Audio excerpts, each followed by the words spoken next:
Hello everyone, welcome to Paulssons Garage. Today I have a solution for you. This here is a 49cc ATV engine. It's the same engine that sits in like mini motos and small dirt bikes for children and stuff. And I had a problem with this. Let me show you what it was and what I did to solve it, because I searched the internet for a solution, couldn't find it, so I want to share this with you. Come on. Okay, so what happened to me, it was this. This worked absolutely fine. I was pulling this to start it, then all of a sudden it felt like the engine has no compression anymore. It just rattled when I pulled this and nothing happened. I've seen this problem in different forums and also in comments on videos on Facebook. And no one, at least not that I know about, have come up with a solution for it. It just makes the rattling noise, won't start, won't turn over. But most people probably don't know that the engine doesn't turn over. They probably think it's like something can happen. Of course it have happened something, but I'm gonna show you what it was and how to solve it. Because many people have come up with like a solution that it's this pull cord start mechanism that's broken. And that's true, but no one seems to know how to fix it. They just have a rattling noise, and the solution for them is to buy a new one, not a whole new engine, just this pull start cover. And sure, that solves the problem, but I'm gonna show you how to fix your old one.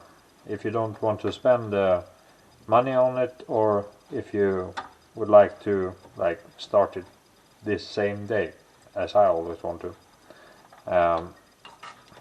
You don't have to take the engine out of the bike or ATV or whatever it is sitting on to do this. It just happened to be that this one is already loose, so I'm gonna show you. It's a simple fix. Costs absolutely no money. You just need to know what to look for. Okay, loosen those 3 screws. This is what it looks inside. When you pull the cord, this one turns over and grabs this 2 hooks and turns the engine over. What I did when I figured out that it wasn't turning over when I pulled it was I removed this clutch cover. Then I could see that the crankshaft wasn't turning. So look at this. Here is the problem.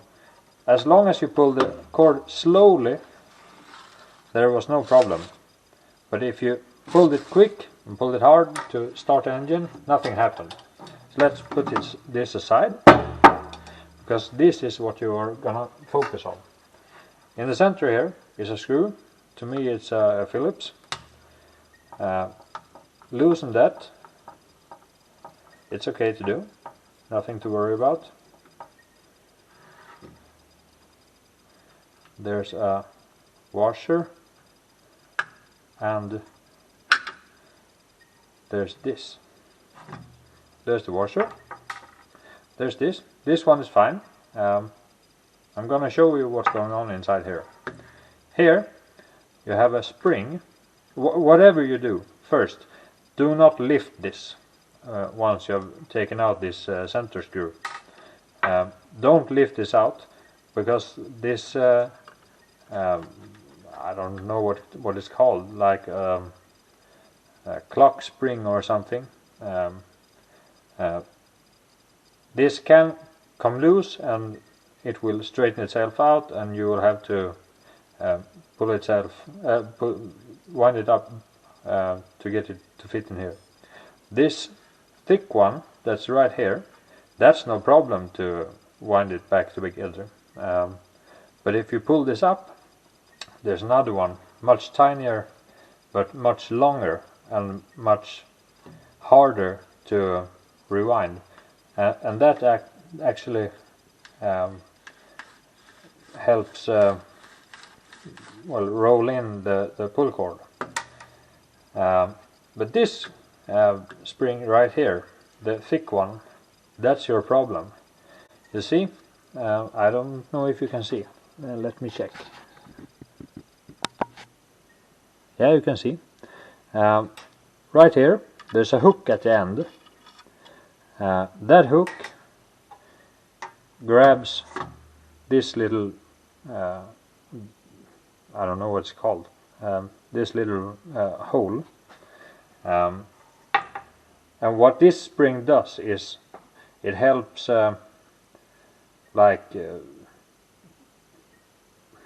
what to say, when you pull the cord, you don't actually pull the engine around. You tension the spring, and when the tension gets high enough, then the engine pulls over. So this is like well, still don't know what to call it.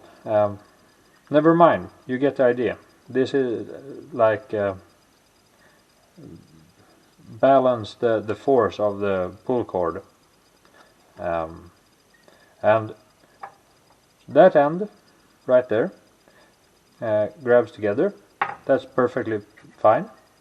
But the outer end of the spring, because this is just a metal band that has been winded up, the outer end needs to grab this outer housing, and that is where the problem is. To me, I hope you can see this. It's a hook that bends outwards and grabs this housing right here. Mine had broken off right here. The spring had broken off. So when I pulled the cord slowly, the friction of the metal band itself, or the spring itself, against the housing was enough to turn the engine slowly when you did it very carefully. But when you pulled it fast to start the engine, this one will just rattle around, spin inside of the housing.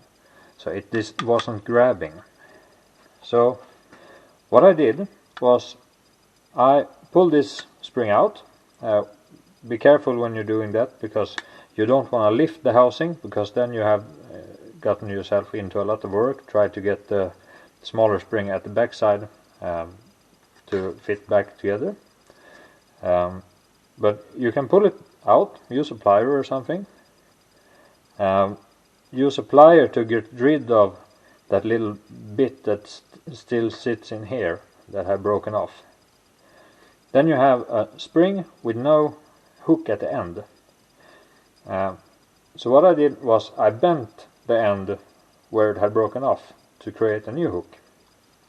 You can't do that right away, because I've tried that, and the spring material is brittle, so it will break off. It will not bend. So what I did was I got a blowtorch, not one of these oxygen acetylene ones. I'll show you.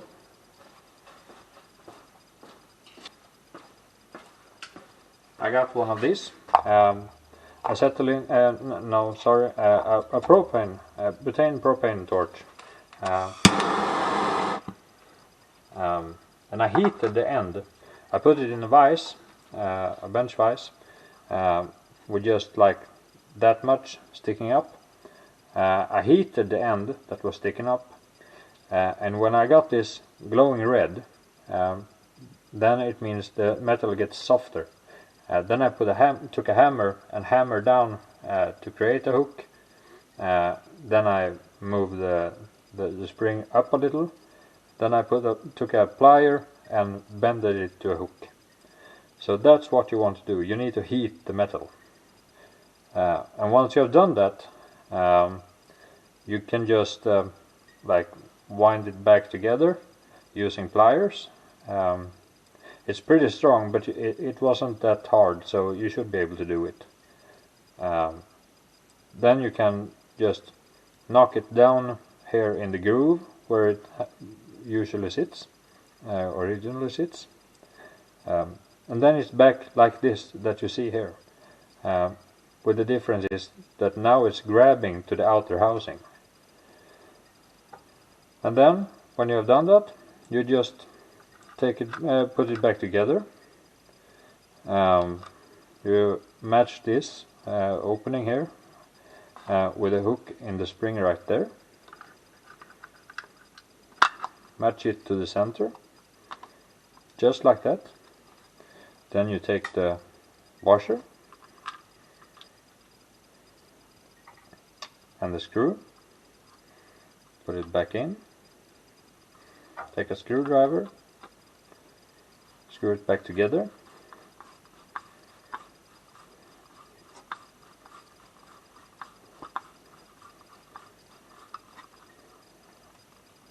tighten it.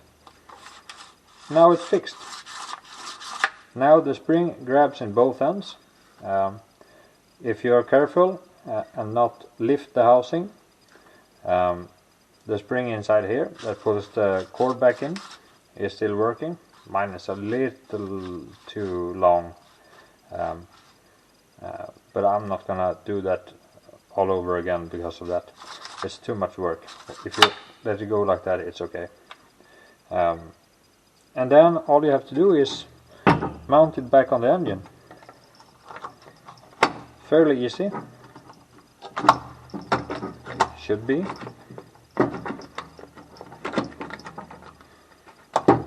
Come on. Now, just because I'm recording, it's not easy. Okay, there it goes. Put in these 3 screws again.